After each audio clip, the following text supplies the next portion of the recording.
नमस्कार पालकांनो. तर दुसऱ्या यादीतील पालकांना आता RTAने मुदतवाढ दिली आहे आणि आता आपण 23/5/2026 ऐवजी 29/5/2026 पर्यंत आपल्या पाल्याचे प्रवेश घेऊ शकता.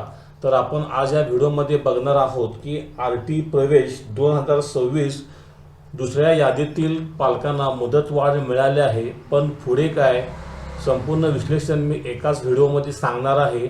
तरी पालकांनो, व्हिडिओ शेवटपर्यंत बघा, म्हणजे आपणास संपूर्ण प्रोसेस कळून जाईल. आणि जर व्हिडिओ आवडला तर शेअर करा, लाईक करा, सबस्क्राईब करा आणि कमेंट करा. तर चला पालकांनो, व्हिडिओला सुरुवात करूया. तर आपण पहिल्यांदा बघायचं आहे की मुदतवाढ. तर काल ही मुदतवाढ केली असून निवड यादीतील लिस्ट नंबर 2 प्रवेश पात्र विद्यार्थ्यांना प्रवेश घेण्याची मुदत 15/5/2026 पासून आता काल दुपारी उशिरा ही मुदतवाढ दिली आहे आणि आता आपणास 29/5/2026 पर्यंत आपल्या पाल्याचे प्रवेश पूर्ण करता येणार आहेत. तर पुढील प्रक्रिया कोणती, तर आपणास काय करायचे आहे, व्हिडिओ व्यवस्थित बघा. तर आपणास सर्वप्रथम आपल्या अर्जाची स्थिती चेक करायची आहे आणि आपला अर्ज क्रमांक किती आहे आणि जागा किती आहेत याची पडताळणी करून घ्यायची आहे. जर आपणास माझ्याकडून अर्जाची कंडिशन तपासायची असेल तर मला कमेंट करा, आपणास मी लगेचच रिप्लाय करेन. दुसरं काम आपणास काय करायचं आहे, तर पालकांनो, आपण आपले ॲडमिट कार्ड काढून घ्यायचे आहे. ॲडमिट कार्ड आपणास कसे काढता येईल, तर मी मगाशी सांगितले. आपण अर्जाची स्थिती या त्यावर क्लिक करायचं आहे, आपला ॲप्लिकेशन नंबर टाकायचा आहे, गो म्हणायचं आहे. तर इथे आपण बघू शकत आहात व्ह्यू अँड प्रिंट ॲडमिट कार्डचा एक ऑप्शन येतो. इथे आपण आपले ॲडमिट कार्ड डाउनलोड करायचे आहे आणि हे आपले ॲडमिट कार्ड आपण आपल्यासोबत ठेवायचे आहे. पुढची गोष्ट आपण अशी करायची आहे की आपणास एक हमीपत्र लागणार आहे. आपण हे हमीपत्र इथे RTAच्या डॅशबोर्डवर दिले आहे. इथे सेल्फ डिक्लेरेशन म्हणून आहे हमीपत्र, यावर आपण क्लिक करायचं आहे आणि आपण हमीपत्र डाउनलोड करून घ्यायचे आहे. तर आपण बघू शकत आहात की हे हमीपत्र डाउनलोड झाले आहे. याच्यामध्ये आपण विद्यार्थ्याचे पूर्ण नाव टाकायचं आहे.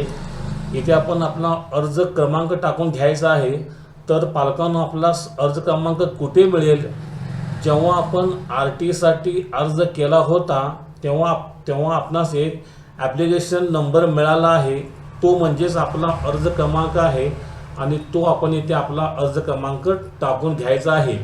इथे आपण विद्यार्थ्याचं आई वडील पालक जे काय असतील त्याचे इथे नाव टाकायचं आहे. वडील असेल तर वडिलांचे टाका, पालक असेल तर पालकांचे टाका आणि इथे खाली दिनांक टाकून आपले नाव व तारीख टाकून सही करायची आहे आणि इथे खाली आपला मोबाईल नंबर टाकायचा आहे. तर आपण इथे बघितला पालकांनो की आपण हमीपत्र घ्यायचं आहे आणि आपण आपले ॲडमिट कार्डही घ्यायचे आहे आणि त्याच्या व्यतिरिक्त आपण आपले कॅटेगरीवर जे काही डॉक्युमेंट असतील, आपले आधार कार्ड, पाल्याच्या आईचे वडिलांचे आधार कार्ड, पाल्याचे आधार कार्ड, परत जे काय रेंट ॲग्रीमेंट असेल, कास्ट सर्टिफिकेट असेल, उत्पन्नाचा दाखला असेल, रहिवासी पुरावा आणि आपला ओळखीचा पुरावा, हे सर्व डॉक्युमेंट घ्यायचे आहेत आणि याचे 2 बंच तयार करून आपण व्हेरिफिकेशन कमिटीकडे जायचं आहे. तर आपली शाळा निवड कशी होईल, तर ही झाली प्रक्रिया आपण व्हेरिफिकेशनसाठी जाण्याची. तर आपण बघायचं आहे की शाळा निवड कशी होईल. तर आपणास आता एक वेटिंग नंबर अलॉट झाला असेल, तो वेटिंग नंबर कोणता आहे आपण परत इथे एकदा चेक करायचा आहे. इथे आपणास आपला वेटिंग नंबर दिसून जाईल. इथे प्राधान्य क्रमांक 8 दिसत आहे. इथे एक माझं कस्टमर आहे, याचा मी फॉर्म भरला होता, तर इथे याचा वेटिंग नंबर 9 दाखवत आहे. तर आपण याची शाळा निवड कशी होईल हे चेक करायचं आहे. म्हणजे इथे आपण आहात असे समजून जावा. इथे आपण अर्जाची स्थिती या टॅबवर क्लिक करून आपण इथे आपला ॲप्लिकेशन नंबर टाकायचा आहे आणि गो म्हणायचं आहे. गो म्हटल्यानंतर इथे पूर्ण डिटेल ओपन होईल. इथे आपला अर्ज, आपल्याला अलॉट झालेली शाळा म्हणजे आपला जो वेटिंग नंबर असेल ती शाळा आणि ते वेटिंग नंबर आपल्याला दिसून जाईल. तर आपण परत हा टॅब बंद करायचा आहे आणि इथे आपण लिस्ट ऑफ स्कूलमध्ये जायचं आहे.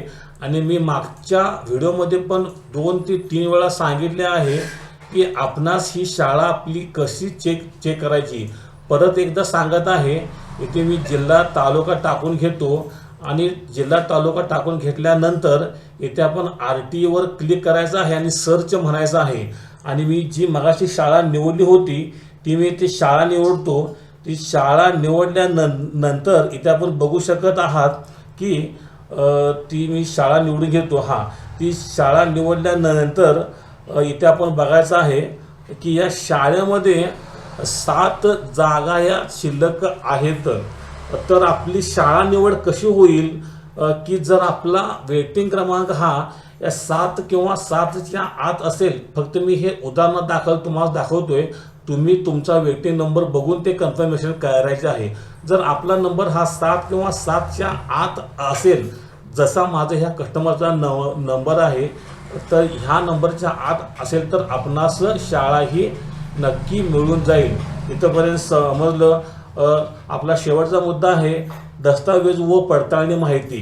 तर आपण जे आता मी तुम्हाला मगाशी सांगितले की आपले ॲडमिट कार्ड आपण घ्यायचं आहे, हमीपत्र पूर्ण भरायचे आहे, आपला अर्ज घ्यायचा आहे आणि पाल्याचे आधार कार्ड, आपले आधार कार्ड आणि पाल्याच्या आईचे आधार कार्ड, पाल्याचे बर्थ सर्टिफिकेट, परत जन्म प्रमाणपत्र, ओळखीचा पुरावा, रेंट ॲग्रीमेंट असेल तर रेंट ॲग्रीमेंट, उत्पन्नाचा दाखला आणि कास्ट सर्टिफिकेट असेल तर कास्ट सर्टिफिकेट, हे सर्व डॉक्युमेंट ओरिजिनल आपण एका ठिकाणी गोळा करायचे आहेत आणि याच्या 2 प्रतीमध्ये आपण झेरॉक्स काढून घ्यायचे आहेत, आपल्या सहीने साक्षांकित करायचे आहेत आणि 1 प्रत व्हेरिफिकेशन कमिटीकडे द्यायची आहे आणि ओरिजिनल डॉक्युमेंट आणि 1 प्रत यांच्याकडे द्यायची आहे आणि दुसऱ्या प्रतवर त्यांनी व्हेरिफिकेशन केल्यानंतर सही शिक्का आपल्याला मिळतो आणि एक अलॉट लेटर पण आपल्याला मिळते.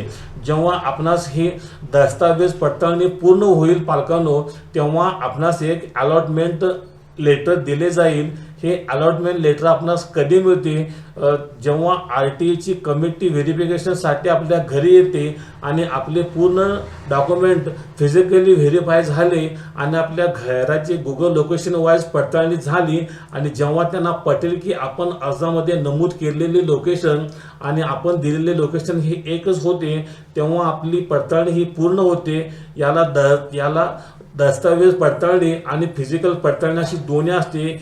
या दोन्ही पडताळणी पूर्ण झाल्यानंतर आपल्या हातामध्ये अलॉटमेंट लेटर देण्यात येईल आणि तेव्हा आपल्या पाल्याचा प्रवेश हा पूर्ण झालेला असेल.